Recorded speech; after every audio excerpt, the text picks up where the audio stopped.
هلا، واليوم عندنا الداطلي أو الزلابية الحمراء بطريقة ناجحة معاكم من أول مرة، مقرمشة ومستوية من الداخل. مكوناتها من السهل.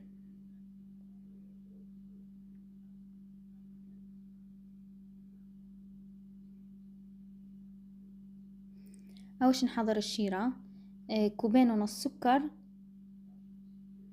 سكر عادي مو مطحون، وكوب ونص ماء.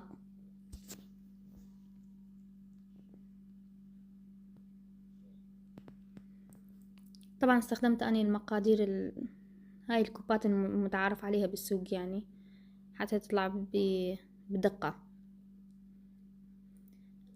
طبعا معلومة كلش سهلة انه هي الزلابية ما تريد الهيل، تحب فانيلا. فاحنا راح نحطه على النار وراح نقلب بيه شوية شوية، بعدين بس تحسوا ذاب السكر راح نبقيه على النار ونضيف له ملعقتين عصير الليمون، واذا ما عندكم عصير الليمون عادي الليمون، واذا ماكو ليمون ليمون دزي. شوفوا بعد ما تغلي نضيف النكهة اللي هي الفانيلا حتى يبقى الطعم ماله والريحة موجود.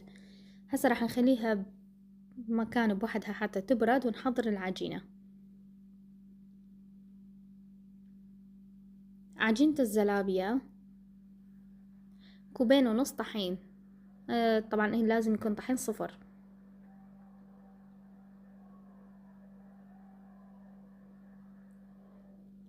والنشا همينة لازم تكون جديدة، هو نستخدم لها نص كوب، لازم تكون جديدة. وتحفظون النشا بالثلاجة، دائما تكون بالثلاجة ما تكون برا تخرب. ننخلها كلش زين.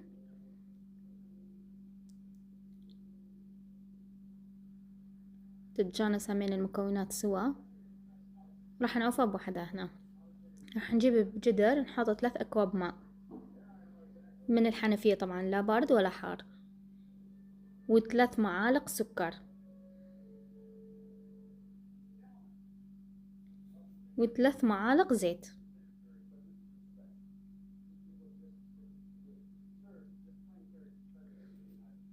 وملعقة شاي فانيلا. طبعا راح تخلوها ونبقى نقلب بيه على النار. معلومة كلش مهم انه بس تشوفوه غلى ما تخلوه كثير يغلي، بس تشوفوه غلى راح نضيف الطحين والنشا عليه وبسرعة نخلطه حتى يعني يصير المكونات زينة. بس تشوفون الطحين تشرب بالمي راح نوقفها، خلاص راح نطفي الطباخ. شوفوا بس هيك يعني الطحين شرب المي كلها، خلاص راح اوقف اني وراح ابقى امزج بالايد. بعدين راح احطه ب... على ورق زبدة او تقدرون تحطوه بصينية اي شي. طبعا هي وتكون حارة تنعجن، وتبقون تعجنون بيه الى ان تحسوها صارت متماسكة قوية العجينة، مثل ما تشوفون شوفوا بالفيديو هيجي متماسكة. طبعا وريحة تخبل هنا تطلع هيجي تكون متماسكة، يعني بحيث من احطها بالقالب وابدأ اقطعها تكون ثابتة ما تتحرك. هذا الشكل مال القالب يكون شوي كبير، مو هذا الصغار مال الكيك. حجام اللي انتي تريدوه، أنا أحب يكون صغار. الحلو بالزلابية انه مو تسوون شوية وتخلون بالزيت، لا كلها شوفوا شيفوك شي عادي متماسكة العجينة وما تخرب. نحطها على النار الزيت،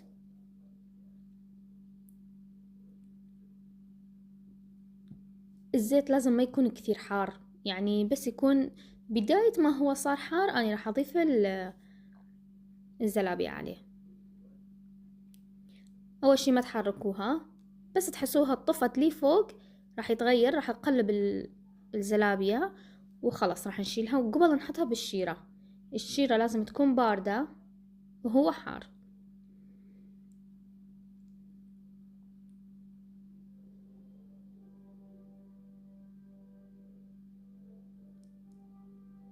طبعا كثير كثير طيبة، وناجحة أكثر من مرة أجرب هاي الطريقة يعني. الكل اللي عندي يقول يعني كثير طيبة، وخلاص راح تقدموها وبألف عافية إن شاء الله.